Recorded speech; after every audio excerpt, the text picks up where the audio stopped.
मेरी हाइट कम है, पर इसमें मेरा क्या दोष है। लेकिन कम हाइट होने के कारण कई बार मेरे साथ अच्छा व्यवहार नहीं होता। लोग ताने मारते हैं, ए छुटकी इधर आ।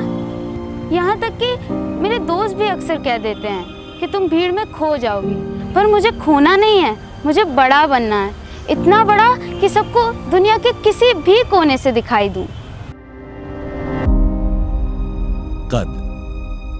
हमारे जीवन में कद का बड़ा महत्व है। ऊंची कद काठी का अपना रुआब है।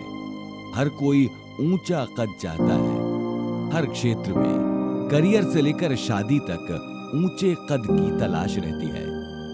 अपने बच्चों को पढ़ा लिखा कर बड़ा आदमी बनाने के साथ ही माता पिता की सबसे बड़ी चिंता बच्चों के कद को लेकर होती है। वे अपने बच्चों का कद बढ़ाने के लिए हर संभव प्रयास करते हैं। अच्छी हाइट न सिर्फ स्वास्थ्य की परिचायक है, बल्कि अच्छी पर्सनालिटी भी दर्शाती है।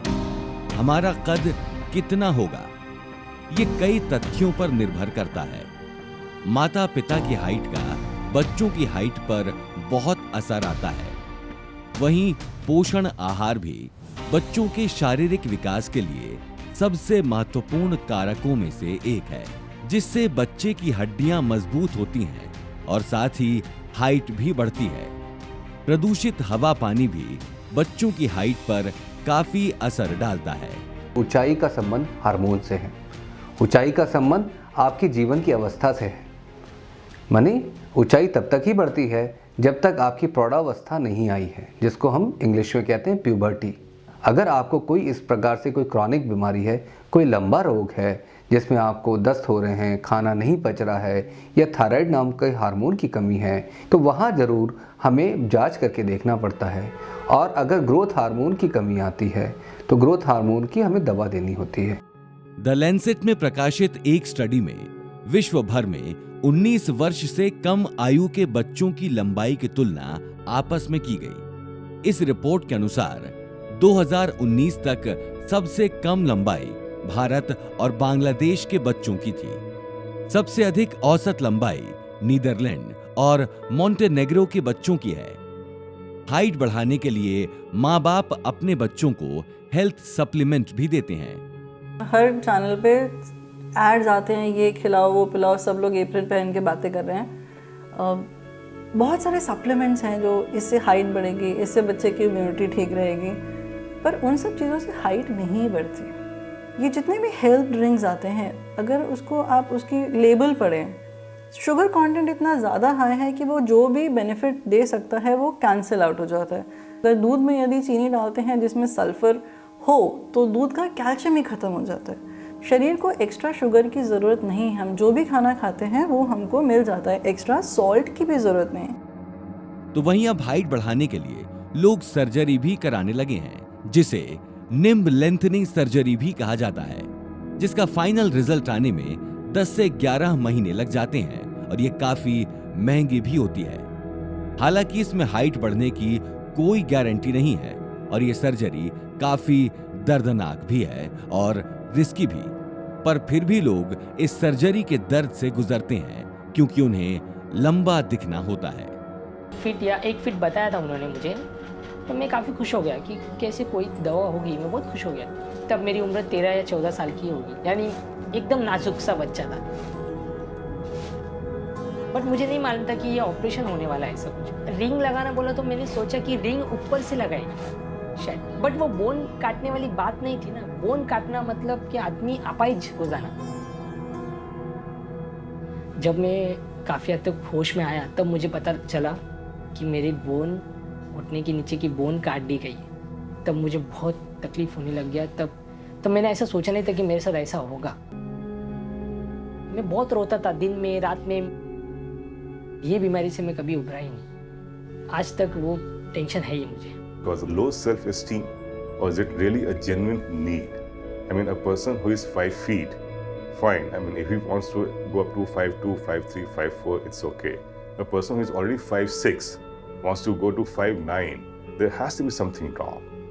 Any surgical procedure has its inherent set of complications. God forbid, if you end up with such complications, you won't be able to justify if you were doing it only for the cosmetic purposes.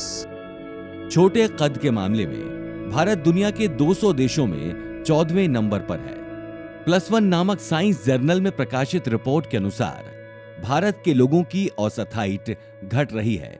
यह दावा 2005 और 2015 में हुए national family health survey के आंकड़ों की तुलना करके किया गया है।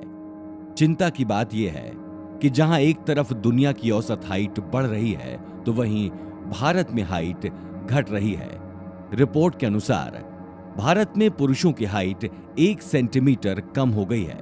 वहीं महिलाओं में हाइट कम होने की समस्या सबसे अधिक उन समुदायों की है जो गरीब और पिछड़े वर्ग से हैं। उनका कद अन्य वर्ग की महिलाओं के मुकाबले 2 सेंटीमीटर कम हो गया है। वैज्ञानिकों के अनुसार इन समुदायों तक न तो पोषण आहार पहुंच रहा है और न ही उचित जानकारी। हमको जो याद रखना है कि आपका जो दिन भर का खाना है उसको कलरफुल बनाएं। कम से कम 3 कलर की अलग अलग सब्जी या वेजिटेबल्स फूड्स पुट टुगेदर होने चाहिए।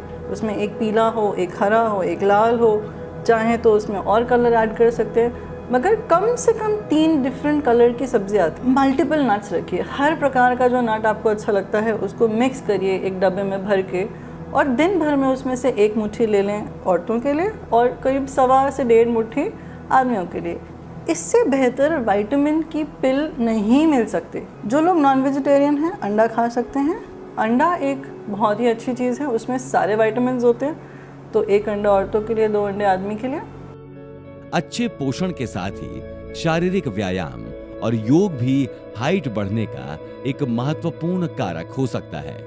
योग के कुछ विशेष आसन हैं जो हाइट को बढ़ाने में अहम भूमिका निभाते हैं, जिनमें से हम बात करेंगे जैसे एक ताड़ आसन। यदि हम बच्चों को 8 साल की उम्र से लेके 22 साल की उम्र तक योग के इस आसन का अभ्यास नियमित कराएं तो उससे एक अच्छी हाइट बच्चों की हो सकती है। यह साइंटिफिक रिसर्च में निकल के सामने आया है। आमतौर पर चीन, जापान और दक्षिण कोरिया के लोगों को कद में छोटा माना जाता है, परंतु आज भारत के लोगों की औसत हाइट इन देशों के लोगों के मुकाबले भी 2 से 4 इंच कम है। भारत में महिलाओं की औसत लंबाई 5 फीट 1 इंच मानी जाती है, जबकि पुरुषों की औसत लंबाई 5 फीट 4 इंच मानी गई है। नेशनल फैमिली हेल्थ सर्वे के अनुसार मेघालय, सिक्किम, अरुणाचल प्रदेश और झारखंड में पुरुषों की औसत लंबाई पूरी दुनिया के पुरुषों के मुकाबले सबसे कम है। वहीं मेघालय, त्रिपुरा, झारखंड और बिहार में महिलाओं की औसत हाइट पूरी दुनिया के मुकाबले सबसे कम है। भारत के कुछ हिस्से ऐसे भी हैं जहां के पुरुषों और महिलाओं का औसत कद दुनिया के अन्य देशों के लोगों के औसत कद से अधिक है, जैसे जम्मू कश्मीर, पंजाब, हिमाचल प्रदेश और केरल। कई बार इंसान का छोटा कद उसके सपनों के आड़े आ जाता है, जिसमें काफी बड़ी भूमिका हमारे समाज की भी होती है, क्योंकि अधिकतर हमारा समाज व्यक्ति को उसके कद से आंकता है, जिसके कारण अक्सर अपने छोटे कद को लेकर चिंता में रहने वाले लोग अवसाद में भी चले जाते हैं।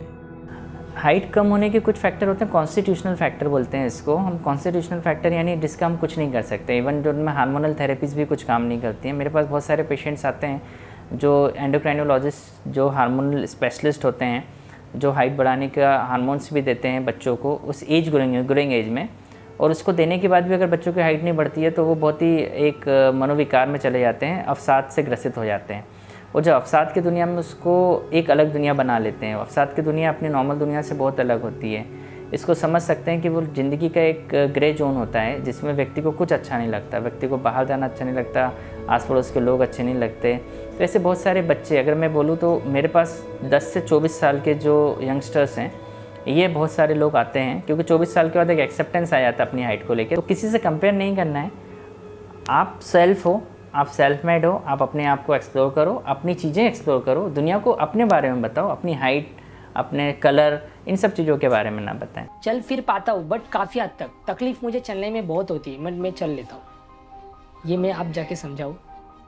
हाइट तो आपकी बढ़ेगी, अगर आपकी एज कम है ना तब टेंशन मत लीजिए। अब अपने सेहत का ख्याल रखिए, नेचुरली हाइट बढ़ेगी, बट आप उससे ज़बरदस्ती मत बढ़ाइए। दुनिया में ऐसे अनेक उदाहरण हैं जिनका कद कम रहा लेकिन उनका व्यक्तित्व आकाश की अनंत ऊंचाई को छूता है। छत्रपति शिवाजी महाराज, महात्मा गांधी, लाल बहादुर शास्त्री, अटल बिहारी वाजपेयी, पंडित दीनदयाल उपाध्याय, सचिन तेंदुलकर, चार्ली चैपलिन, ये सब औसत कद के लोग थे, लेकिन इन्होंने अपनी प्रतिभा, अपने विचारों एवं अपने कर्म से अपने व्यक्तित्व को इतनी ऊंचाई दी है कि उनकी छाया पूरी दुनिया पर है। प्रभावशाली व्यक्तित्व के लिए ऊंचे कद का महत्व अवश्य है, लेकिन कद ही संपूर्ण व्यक्तित्व नहीं। हमारी प्रतिभा, हमारे मूल्य और हमारे विचार हमारे व्यक्तित्व को अत्यधिक ऊंचाई देते हैं। हम बड़े लोग ऊंची हाइट से नहीं, अपने भीतर के गुणों के विकास से बनते हैं। इसलिए कहते हैं, ईश्वर ने आपको जैसा बनाया है, हमें उसे वैसे ही स्वीकार करना चाहिए। इसलिए अपने शरीर नहीं, अपने हौसलों का कद बढ़ाइए।